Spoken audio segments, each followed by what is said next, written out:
Hello दोस्तों, आपका mission लस्तक में स्वागत है। तो हम आज आपको एनसीईआरटी मैथ क्लास 10 की एक्सरसाइज 1.1 का एग्जाम्पल नंबर तीसरा और चौथा जानेंगे। सबसे पहले हम जानेंगे एग्जाम्पल नंबर तीसरा। एग्जाम्पल नंबर तीसरा क्या है? दर्शाइए कि प्रत्येक धनात्मक विषम पूर्णांक 4q + 1 या फिर 4q + 3 के रूप का होता है जहाँ q कोई पूर्णांक है। माना ए कोई धनात्मक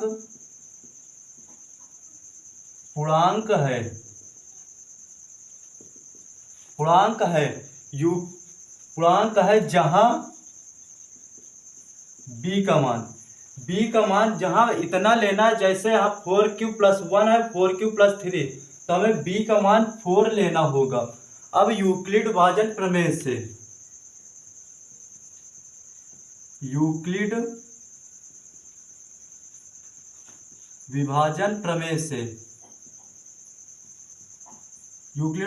क्या होती है? a बराबर bq + r। अगर आपको यूक्लिड विभाजन प्रमेय तथा यूक्लिड विभाजन प्रमेय द्वारा HCF ज्ञात करना है तो इससे पहले वीडियो में प्रोवाइड कर चुका हूँ, वो पहले जाकर देखिए तो ये क्वेश्चन बहुत अच्छे से समझ में आएगा। यूक्लिड विभाजन प्रमेय a बराबर bq + r होता है जहाँ a कोई धनात्मक पूर्णांक है, b हमें क्वेश्चन a कोई धनात्मक पूर्णांक है, b कितना है 4, एक क्यों कोई धनात्मक पूर्णांक है जहां r का मान 0 से बड़ा और 20 से छोटा होता है। तो b यहाँ पे कितना दिया गया है 4। इससे इक्वेशन फर्स्ट यानी समीकरण 1 बना लीजिए। r बराबर 0 समीकरण 1 में रखने पर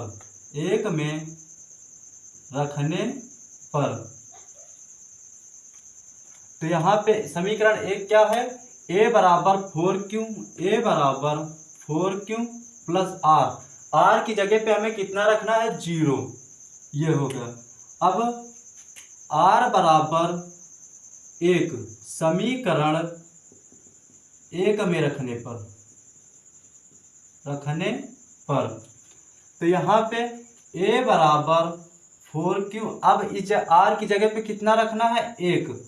अब ये 1 हो गया। अब r बराबर 2 लेना है, r बराबर 2 समीकरण 1 में रखने पर तो यहाँ पे a बराबर 4q + अपती r की जगह पे कितना रखना है? r की जगह पे अपती हमें 2 रखना है, ये 2 हो जाएगा। r बराबर अब कितना रखना है 3, r बराबर 3 समीकरण 1 में रखने पर तो यहाँ पे a बराबर 4q + 3, अपती r की जगह पे 3 रखना। अब यहाँ पे r का मान 4 नहीं ले सकते क्योंकि r का मान 4 से छोटा होना चाहिए, तो इसलिए हम 3 तक ही लिए। अब हम इसे साइड में करेंगे। अतः प्रत्येक धनात्मक विषम पूर्णांक 4q + 1, ये 4q + 1 या फिर 4q + 3 अतः प्रत्येक धनात्मक विषम पूर्णांक 4q + 1 या फिर 4q + 3 के रूप का होता है। यही हमें क्वेश्चन में सिद्ध करने के लिए कहा गया था। क्या कहा गया था? दर्शाइए कि प्रत्येक धनात्मक विषम पूर्णांक 4q + 1 या फिर 4q + 3 के रूप का होता है जहां q कोई पूर्णांक है। यही हमें प्रूफ आया। अतः प्रत्येक धनात्मक विषम पूर्णांक 4q + 1 या फिर 4q + 3 के रूप में होता है। यहाँ पे हमें सिर्फ क्वेश्चन में विषम पूर्णांक कहा गया था, तो इसलिए हम यहाँ पे विषम पूर्णांक लिए। जैसे 4q + 0 और यहाँ पे 4q + 2 ये नहीं लिया क्योंकि ये एक सम पूर्णांक है। ये हमारा तीसरा एग्जाम्पल हो गया। अब हम जानेंगे एग्जाम्पल नंबर चौथा। हमारा एग्जाम्पल नंबर चौथा क्या है? एक मिठाई विक्रेता के पास 420 काजू की बर्फियां और 130 बादाम की बर्फियां हैं।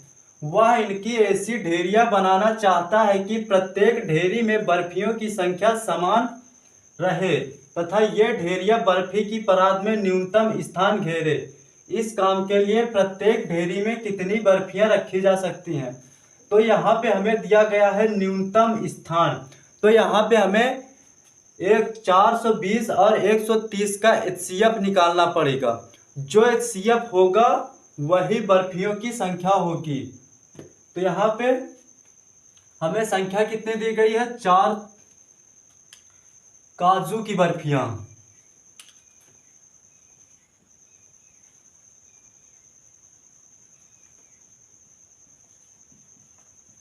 काजू की बर्फियां,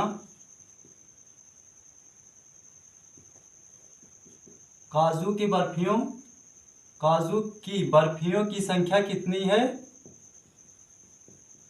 420। बादाम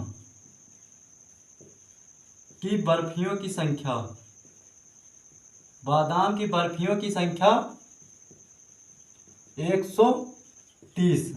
अब इसमें कहेंगे कि इसमें 420 और 130 में कौन सी संख्या बड़ी है? तो आप कहेंगे 420 बड़ी है और 130 छोटी है। अब यूक्लिड विभाजन प्रमेय से, यूक्लिड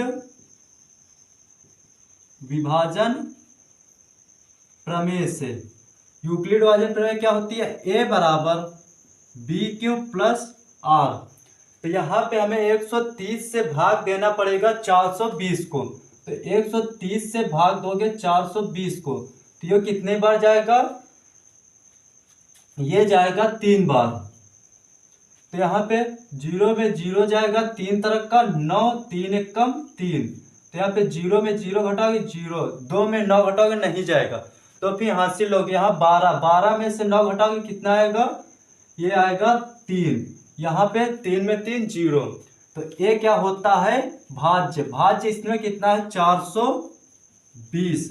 बी कितना होता है? भाजक। भाजक कितना है? 130। क्यों कितना है? क्यों होता है? भागफल। भागफल कितना है? 3। आर क्या होता है? शेषफल। क्या 30 0 के बराबर है? आप कहेंगे नहीं है। तो फिर 30 से भाग देना पड़ेगा 130 को। तो ये कितने बार जाएगा? ये 4 बार जाएगा। 3 का 4 से 0 में करोगे 0 आएगा। 4 को 3 से 3 चौक 12। ये 0 में 0, 3 में 2 1, 1 में 1 0 आएगा। तो अब यहाँ पे भाज्य कितना है? 130। भाजक कितना है? 30। भागफल कितना है? 4। शेषफल कितना है? 10। क्या 10 0 के बराबर है? आप कहेंगे नहीं है। तो फिर 10 से भाग देना पड़ेगा 30 को। ये कितनी बार जाएगा? 3 बार। 3 का 0 में करोगे 0 आएगा। 3 एकम 3, ये हो गया 0। तो यहाँ पे भाज्य कितना है? 30। भाजक कितना है? 10। भागफल कितना है? 3 और शेषफल कितना है? 0, ये हो गया 0। अब इसे हम साफ करते हैं। ये एक भाग, एक रफ कार्य करना है।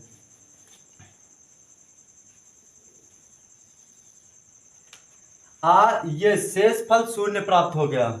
शेषफल अतः शेषफल 0 प्राप्त हो गया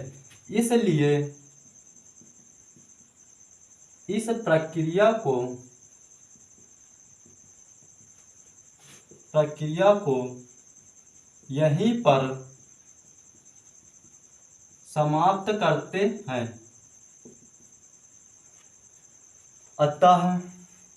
करते हैं। अतः शेषफल 0 प्राप्त हो गया, इसलिए इस प्रक्रिया को यहीं पर समाप्त करते हैं। इस स्थिति में प्राप्त भाजक ही इस स्थिति में प्राप्त भाजक ही HCF कहलाता है। अतः मिठाई विक्रेता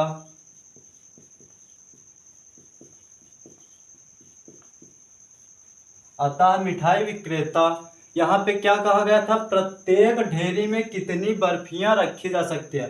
अतः मिठाई विक्रेता प्रत्येक ढेरी